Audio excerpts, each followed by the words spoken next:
Mahigit 2,000 pulis ang ipinadala ng Pangasinan Police Provincial Office upang tiyakin ang seguridad sa mga polling centers para sa darating na May 12 midterm elections.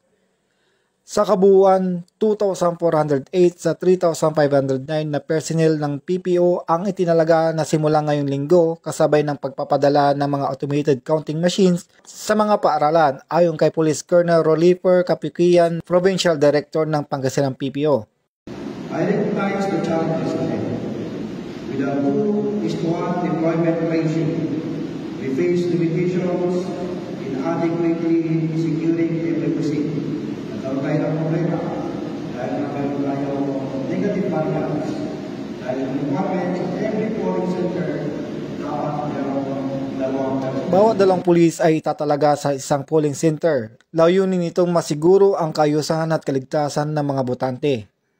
Sa isang send-off ceremony sa Government Atonio Season Camp, hinikaya ni Police Colonel Capiquian ang mga pulis na gampanan ang kanilang tungkulin ng buong tapang at integridad. Kailangan natin may pakita sa ating mga mamamayan na ang kanilang sagradong loob ay ating binabantayan. Dahil ito ang magsisilbing kilig sa pagpili ng susunod na namumuno sa ating probinsya at sa ating bansa. Mayroong 2.1 milyon rehistradong botante sa Pangasinan na inaasahang boboto sa 2,869 clustered precincts sa darating na Lunes.